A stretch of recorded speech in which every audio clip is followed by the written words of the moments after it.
And returning to nighttime drama is veteran actor Billy Dee Williams as Toussaint, a mysterious man with a haunted past. Toussaint had some fame in his life, but he started living this kind of debauched existence, and he becomes a maintenance man or a janitor in this hospital. What are the odds of me stepping into an exploding ambulance on my first day back in the ER? Maybe you just got lucky. Billy Dee Williams is cool. I was like, nice to meet you, Mr. Williams. And he's like, call me Billy. I said, okay, I'll call you whatever you want me to. Billy Dee Williams? Are you crazy? To be on set with the man, it's amazing. It's amazing. It's blowing my mind. The thing that's so cool about my shift is it's the combination of the relationships, their job, their relationships with each other. So, how would you like to be paid? Cash, check, or wire transfer? Oh, and there's an extra $50,000 for you if you manage to get my father committed in my place. I hate to tell you, Tracy, but she still thinks you're nuts. She's just humoring you. Is there something wrong with the bed? You don't expect me to sleep on that, do you? Do you see Alan in the bed? No, I don't see Alan on the bed because Alan is dead. And the sooner you get me out of here, the sooner you get your check. Are you mourning your brother? What business is that of yours? And FYI, I was only pretending to see the ghost of my brother to manipulate my family. So what did you expect to get out of pretending to see your deceased brother? And you used to be so good at this. Perhaps you feel guilty. I don't feel guilty. I didn't touch that will.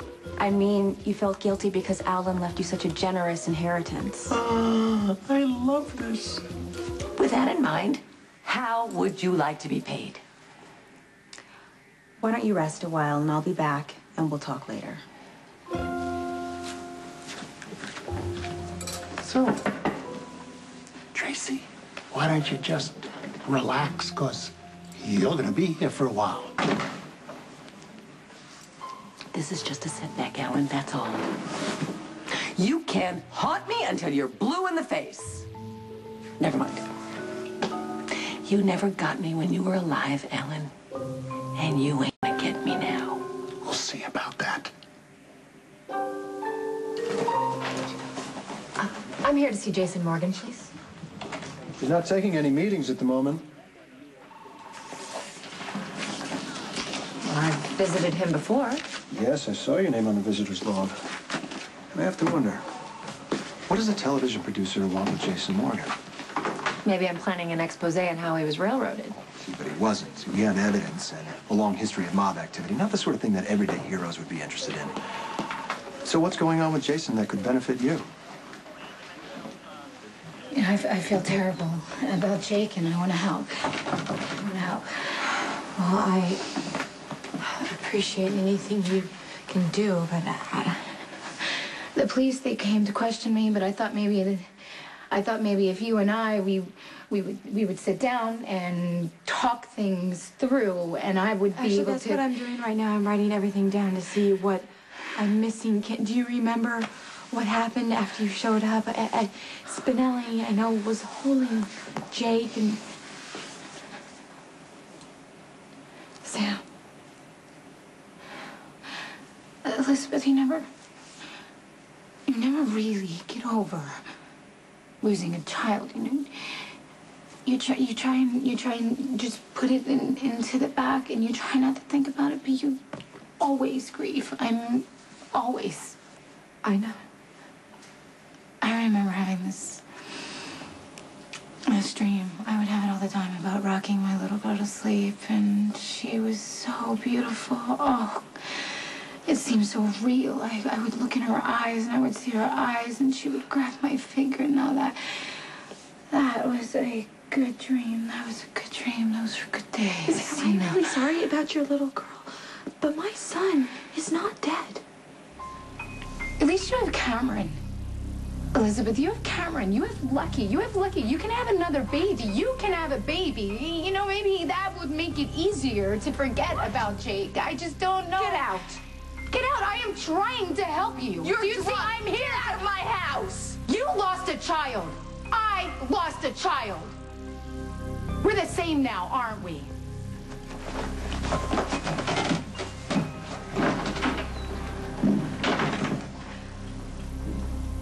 I apologize. Clearly you're in the middle of something, but this is extremely urgent. No, look, I understand. Capiche? Look, you obviously hold great sway over Mr. Corinthos, sir, and the Jackal would never want to interfere with it. The Jackal is leaving.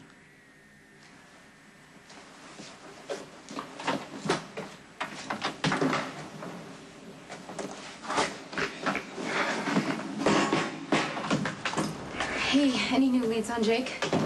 So far the Jackal's search has been fruitless. I'm not sure how much more Lucky and Elizabeth can take. You should hear how they're fighting. It's awful. I fear the disharmony between your brother and Fair Elizabeth is about to get much worse.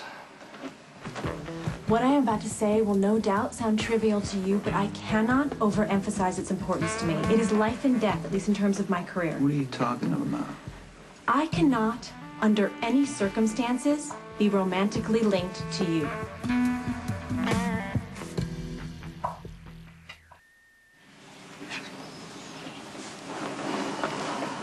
Why don't you just think of this as an opportunity to work through your personal issues?